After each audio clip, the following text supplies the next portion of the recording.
Alright,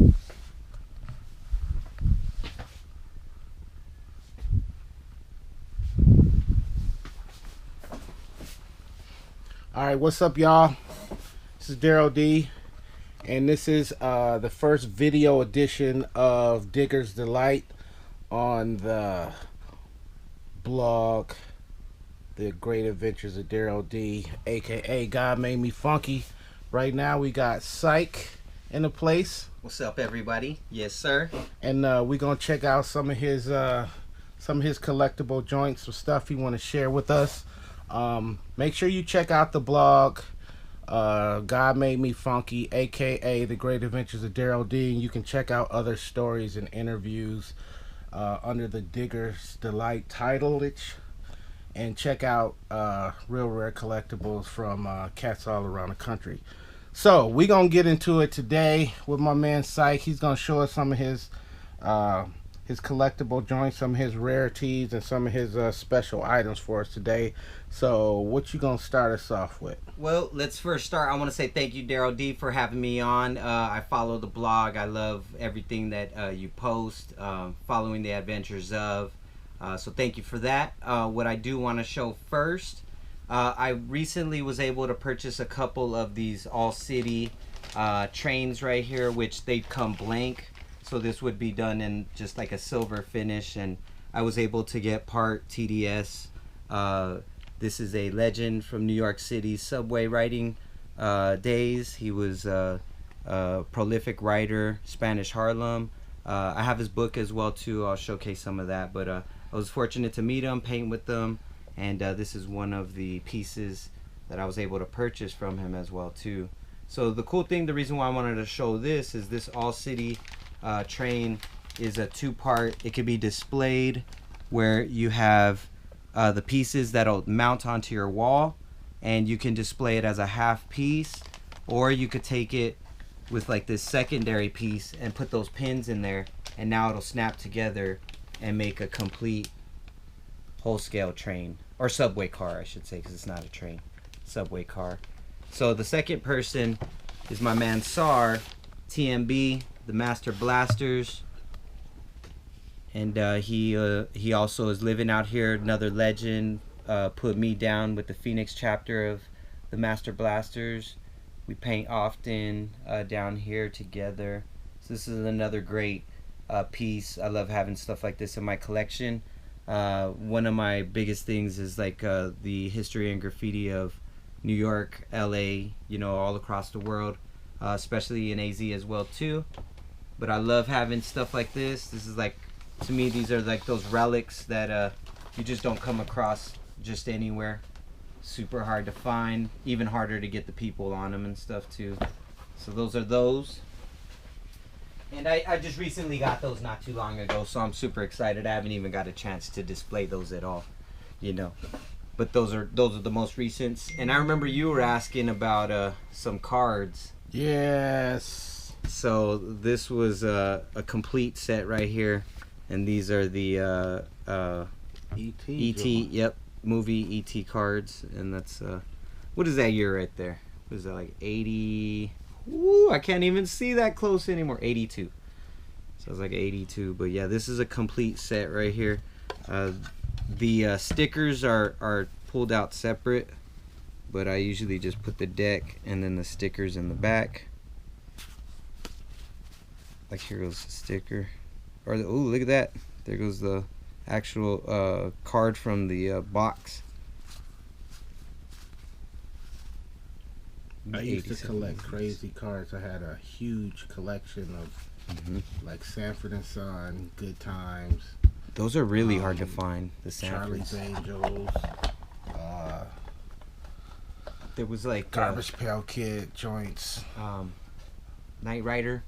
Yeah, I didn't have those. I had the Mork and Mindy, and the I had a ton of them. I had all of the stuff from like a lot of the 70s and 80s stuff. Andy Griffith. Oh, okay. You know, yeah. A lot of the TV show stuff. Who was making that stuff? I don't know. Oh, I think weren't Topps making a lot of those? Yeah, because I believe Topps is. This This is made by Universal Studios that made these. I do have a bunch of the Tops ones. Oh, So, the Kiss joints. I used to collect all of those. The Star Wars. Yeah. Oh, the Star Wars are the jam. Yeah. Oh, what do we have here? So I wanted to show you these because these are a little bit on the rare side, and these were called Rat Packs. And were you familiar with these? Yes, I never collected them, but So this is before my time. The OMTV Raps, I was not these that you're showing me. I've never seen these before. Yeah, so I never have either. So I wanted to feature these because these are something that I would. This is like your average card that I am familiar with, which is the OMTV Raps, and that was a pretty basic, card. You could get that at, like they would sell them at comic book shops. They would sell them at like swap meets. Where else could you get stuff like that? Like the mall. You could get them at 7-Eleven. Yeah, there you go. Any of these little back stores. in the day. Yeah, back in the day. So these Rat Packs right here, they came with look at like some of these like D Nice, the DLC. There's another DLC. I've never seen these before. Right, Criminal Nation, Dana Dane, and it'll have a couple. Look at the DJ Quick. That was like the 12-inch single cover right there. Yeah. Red Alert. Look at that. Turn that check around. that out. Look at Kiss FM. That's crazy. And look at, I don't even know Dr. Ice. Yeah, from UTFO. Okay, there you go. See, I wasn't even familiar with the Dr. Ice. Here's some contest cards. So these were 1992, and these were made by Rock Cards is the company. But there's some interesting people that they featured in there. So Mitchie Me and LA Love. Never heard of them. Huh. There's a LA Love, DJ LA Love from New York. I don't know if that's the same guy though. Look at those chains. She's got like some big old chains on. So look at that. There's Moni Love. And some of these, like this one right here, this is like my fave. Like Above the Law. Nice. You'll get stuff like this in here, and then also like some King T. Nice. So Audio 2, I mean, like this stuff I've never seen, but this is the craziest thing. Look, it got like their stats and stuff on the back. So they treated it like a real collector's card, Yeah. The Yo MTV Raps were kind of more on the corny side, I believe. These are pretty serious. Look at that's like yeah. Look at the Booyah Tribe. I mean, they got deep. They got pretty deep. The Boys. I wanna go through because I do want to show. I think Eazy-E is in here. CPO, who's that? CPO from that was MC Ren, his clique. Okay, so an extension of NWA, pretty much. Okay, CPO. So Candyman, he lives here. There's another Chub Rock. Yeah. Like that. Couple Chub Rocks actually. So they weren't just giving you one.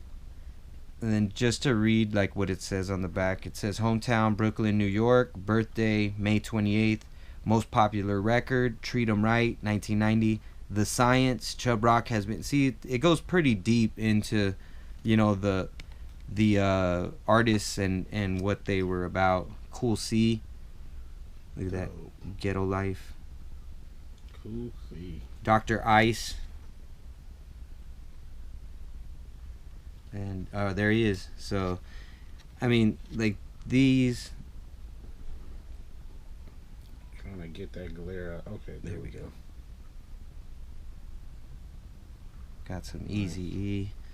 So with those, I just wanted to kind of flip through those and showcase those. Oh, look at that. Oh, we got so there's Gangstar. I mean, it goes pretty deep.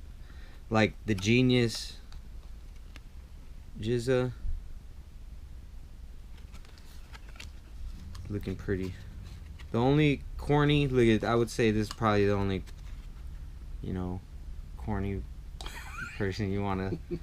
This one's even worse. Look at that. Who was it? Oh, it's a Gerardo. Same, yeah. So Granddaddy, LU or IU, yeah. Grandmaster Flash. Let me see that Flash. There you go. Oh, is that Harmony you got in your hand too? Yeah, Harmony. She was the BDP crew. Okay, Harmony was from BDP. Let's see. Most popular record, Pound Cake, 1990. The Science.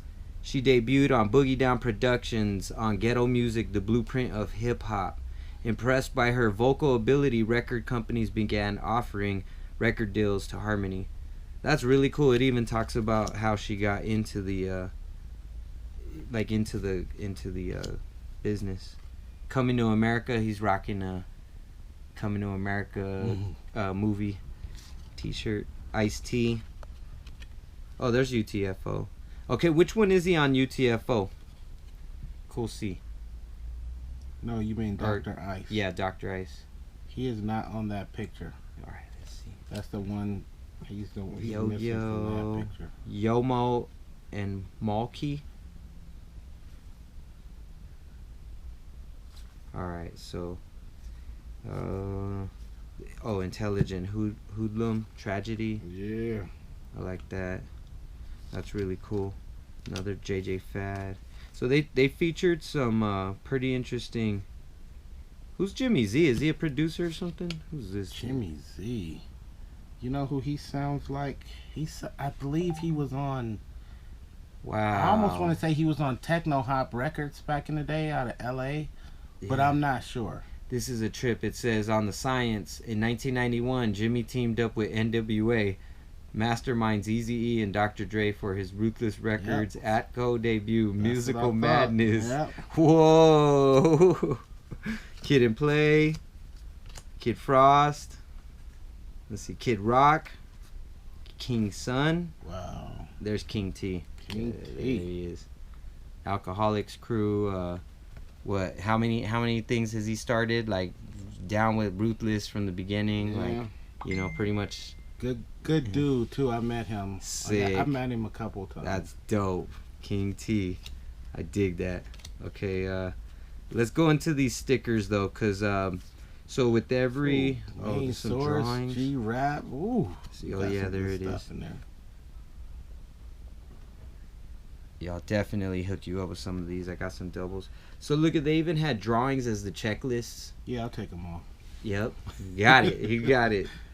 Isn't that crazy? Yo. That's crazy. Wow. What now? Is this the same? This is the same company. Yeah, same company. That's the checklist out of the set. They had Yo-Yo and NWA as the Series 1 checklist. And then this one is Above the Law. Oh, that's crazy. I'm going to have to scan that one. I'm going to make that into a little bootleg sticker. Yeah, that's nice. Yeah, I'm making that into a little bootleg sticker. Oh, I'm almost done with your sticker as well too, Daryl. So then also it featured some of the record labels. Oh, wow. It talks about a little bit of the history of the label Ruthless. Itself. Ooh, Tommy Boy. Jive. It's really cool. And those were the big dogs back then, man. So it treated it like real collector's cards, and these are stickers. So with every pack, you got one of these, and this is the sticker, and it's the graffiti. Oh. Yeah, it's the graffiti card out of the set. So yeah, you got a wide variety of stickers. Most of them are NYC writers. There's like Philadelphia writers. There's a couple Jersey writers. Pittsburgh. Let's see, Boston. Budo's Boston, Massachusetts. Force One. Let's see, that was Brett. Yeah, some really cool stuff in these cards. These I found them in a card lot. I wanted the Garbage Pail Kids out of them, and when I saw these, that was it. I needed it all. So yeah, T-Kid, yeah, T-Kid New York City, that's a good one right there. So yeah, these that kind of leads me into my next thing. This was a really good find right here, something that I kept a full set of and then broke apart the others to put for sale. Okay. So I have extras because I sold all the ones that I wanted to sell, and I kept a few to make like little grab bags out of. Okay. But I'll leave you with a parting gift of some of these bad boys. Now, where do you sell normally? Cause we got a few avenues of selling. We do eBay, which it's World's Coolest Collectibles on eBay.com. But what I like to do is I like to do like toy shows locally or out of town, and more do in-person shows, so or sales. So we also have a booth in the Brass Armadillo Antique Mall, which is located off of the I-17.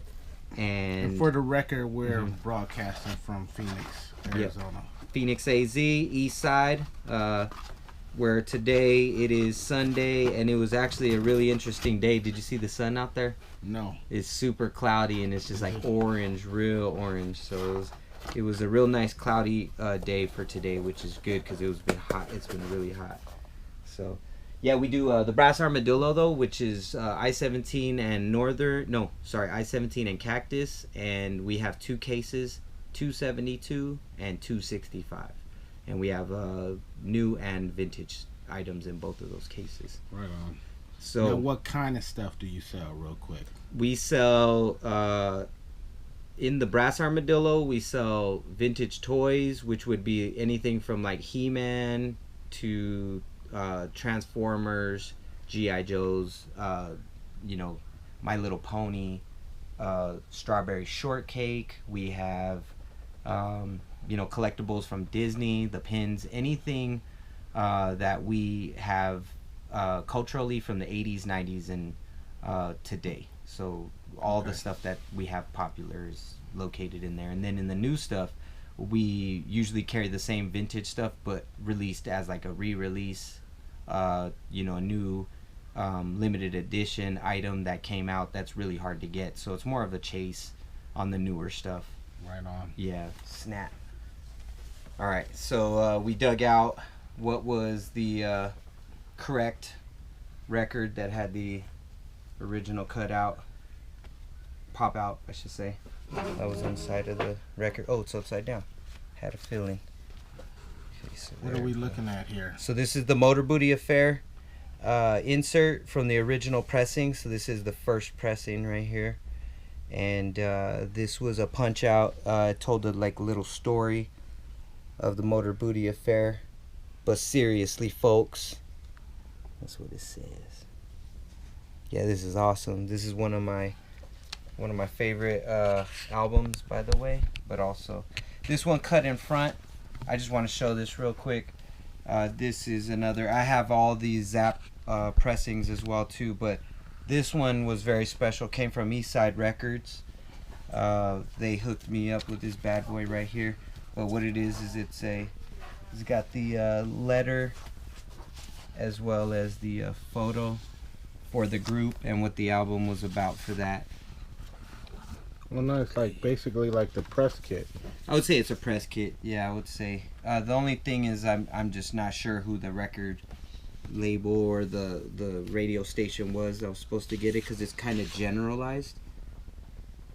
So that's I found that, and I still haven't got that framed yet. I really should, but it's just been kind of together with the record as well. And those size frames for that, you can find them at Goodwill. It's like 8x10. For That's a good easy size. So yeah, and obviously everybody knows I kind of pulled this one too because they give a big shout out right here. They give a big shout out to George Clinton, I think somewhere on here. Maybe it's on the inside. On the inside. Yeah, but definitely I know they were shouting out. This is the repressing, so you could see how that's and this was the one I showed the first time, which was a beat up. This was the closest version that I could get to the original.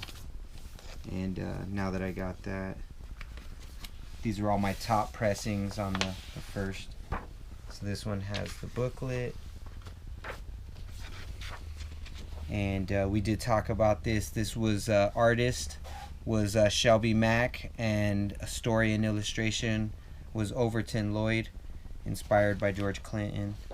And these things right here, these things are really cool. Sir Nose, the Placebo, like a mug on the one. Crazy. That's awesome. Totally graffiti style before graffiti, you know. Look at that one. Very illustrative. Very dope. And some of these have posters, but the posters are in the living room, and they're so that way they're not all folded up inside of here, continuing to just crease. I pulled them out, and they're open to.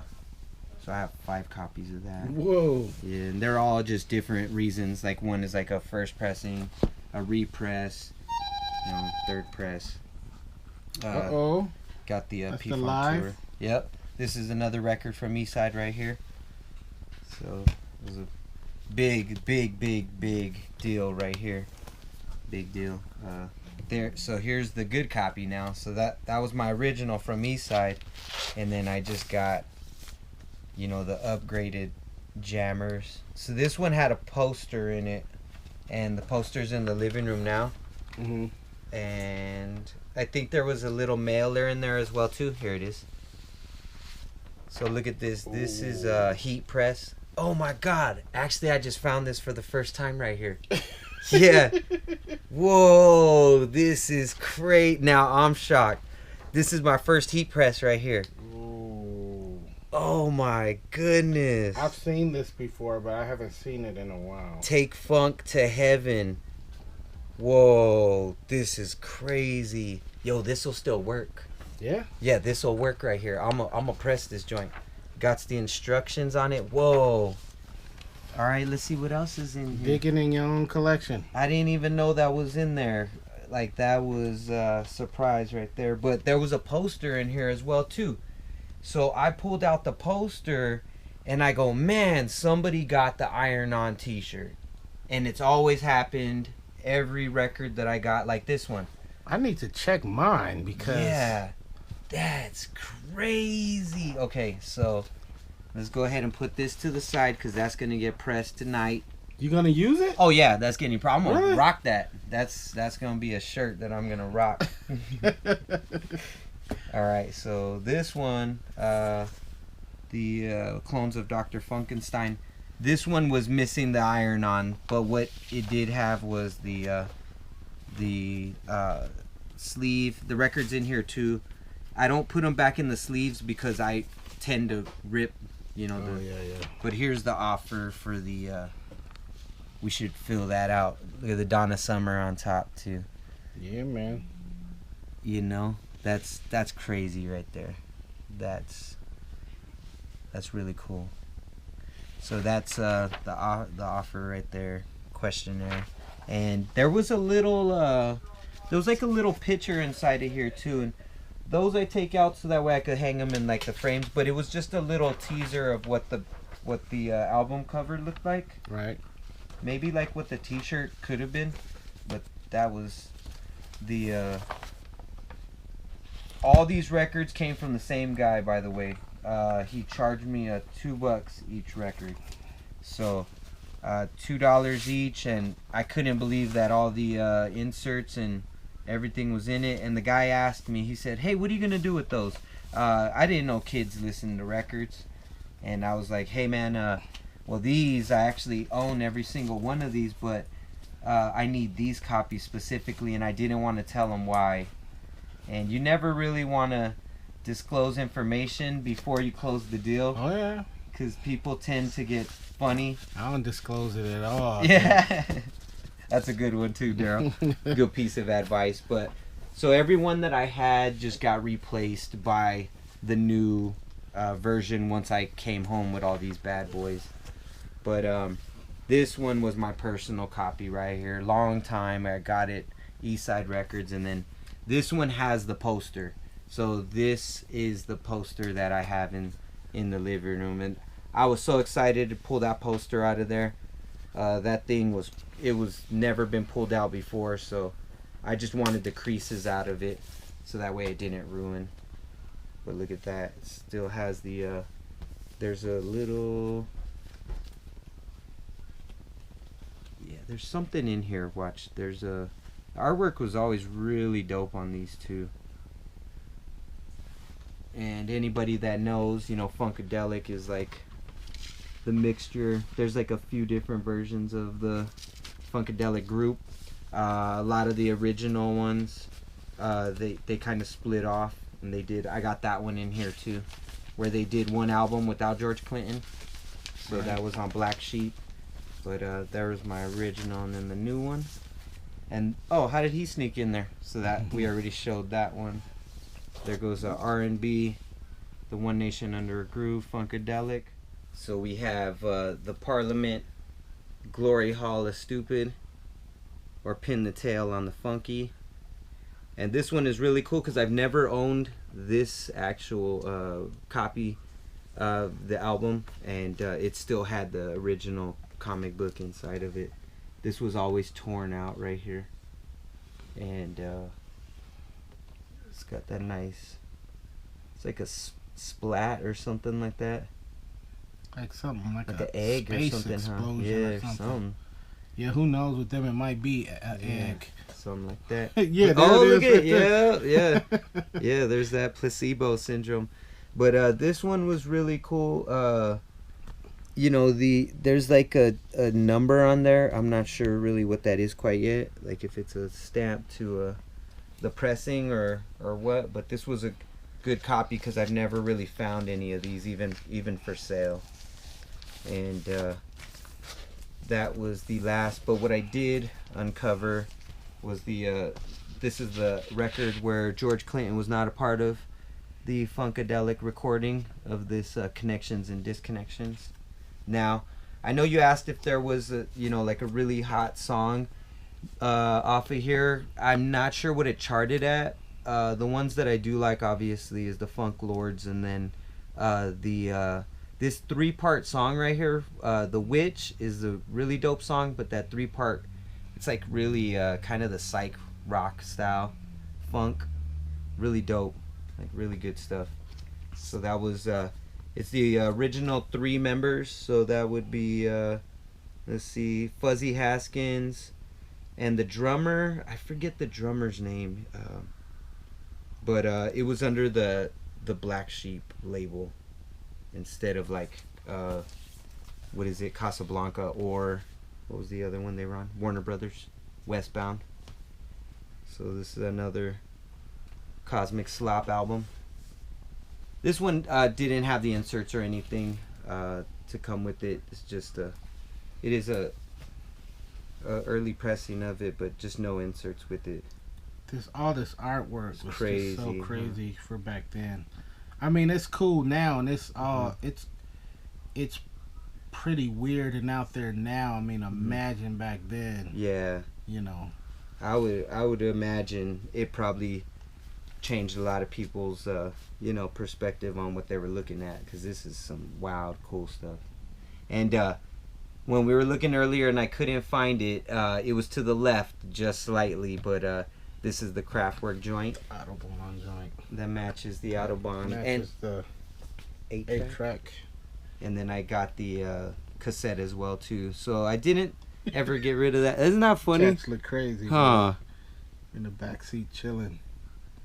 Like, where's the driver?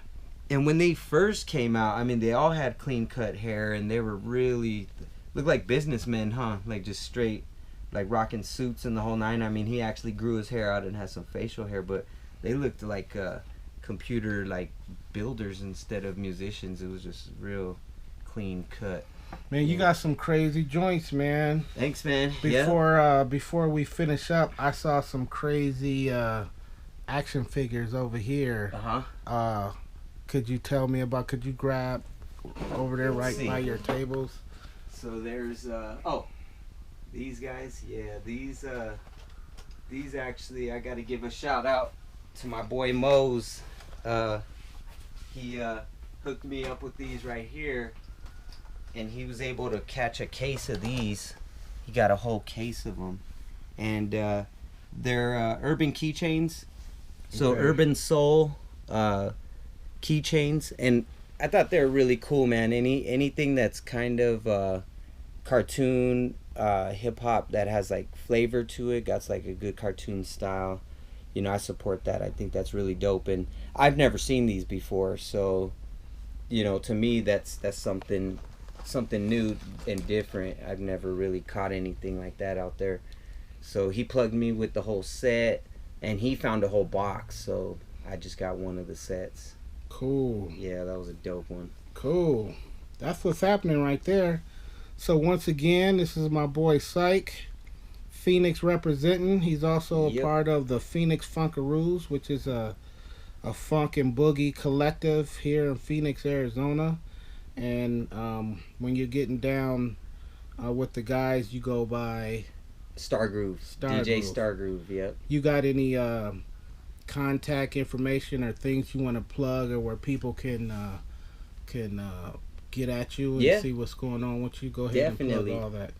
For anybody that wants to hear any of our music, Phoenix Funk Ghettos, it's the Facebook, Instagram. We do Funk Mondays, which is through Mixler.